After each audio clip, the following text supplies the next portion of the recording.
Hola, soy Silvia Hurtado, soy psicóloga sanitaria. Quiero hablar en este vídeo sobre las autolesiones. Es una práctica bastante habitual entre jóvenes que empieza sobre los 12 y 17 años y es donde más habitualmente se encuentran.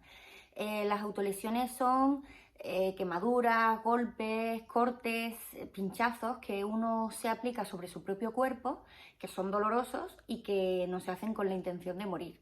Entonces, pues muchas veces no se entiende con qué intención se hace eso, como además son tan jóvenes las personas que suelen empezar a hacerlo, pues se malinterpreta, se piensa que es una forma de hacer chantaje de los niños a los padres o una forma de llamar la atención.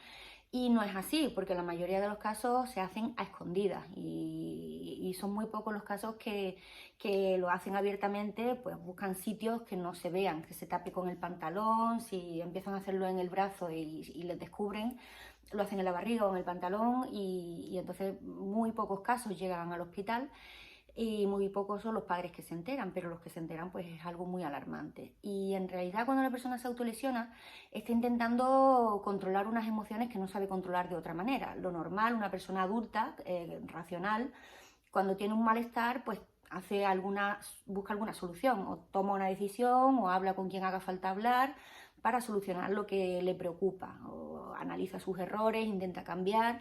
Pero este acto ocurre sobre todo en adolescentes porque ellos todavía no tienen esa capacidad muy desarrollada. En la adolescencia se disparan las emociones, pero todavía no hay un desarrollo racional para poder controlar esas emociones y tomar decisiones y solucionarlo. Entonces, pues una de las maneras desadaptativas que usan los adolescentes son las autolesiones.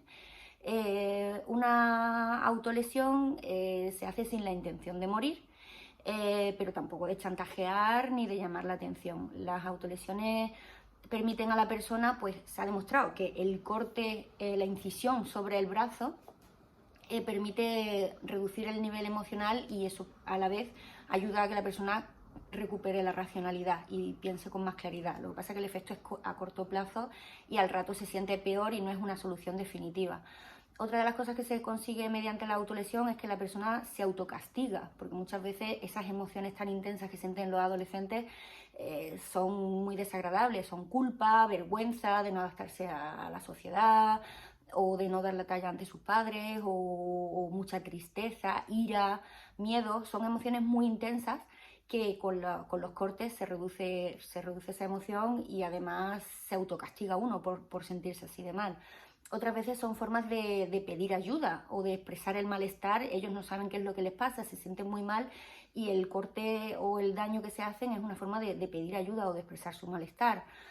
También muchas veces una persona con el corte pues siente que ese dolor tan fuerte que tiene a nivel emocional pues por lo menos tiene una justificación física. Entonces, por sentir dolor físico y que sea más comprensible, el sentir un dolor, pues mira, es que es porque tengo un dolor físico, no es algo tan profundo y tan desesperante como el emocional. Y en algunas ocasiones, pero no muchas, la intención es morir. La intención morir es cuando la autolesión coexiste a la vez con ideación suicida.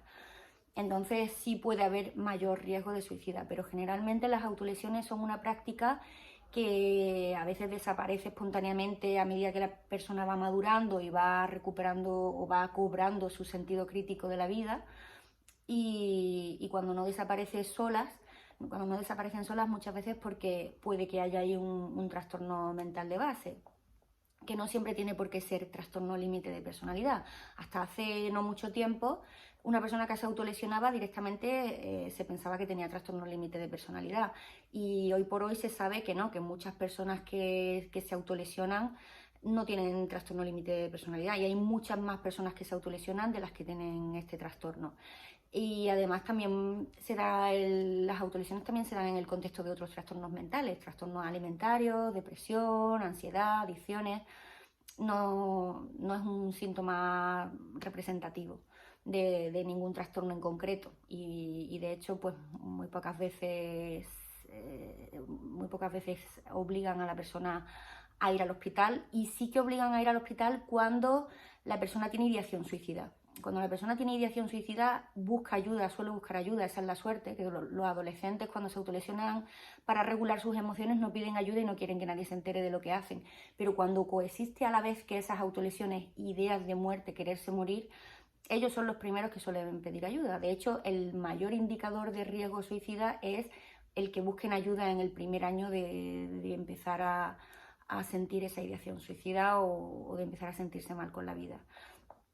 Las autolesiones, por tanto, suelen ser lesiones superficiales en la piel que como las personas que tienen esa intensidad emocional, la adrenalina, el cortisol, todas esas sustancias hacen que el umbral del dolor sea muy alto, no sienten el dolor. Entonces son cortes que ellos no sienten el dolor por el nivel emocional, que están como anestesiados de manera natural por las sustancias internas, pero a la vez tienen una baja tolerancia al dolor físico y emocional que les impide que el daño sea fuerte. Entonces no les duele, pero la baja tolerancia a la frustración les hace no hacerse demasiado daño. Lo que pasa es que cuando son repetidamente las prácticas, cuando usan varios métodos autolesivos a la vez o cuando lo van manteniendo en el tiempo, pues la persona va cada vez siendo más capaz de tolerar esa frustración y puede que llegue un momento en el que se le vaya la mano y se pueda morir efectivamente o tener un accidente o algo así, porque las autolesiones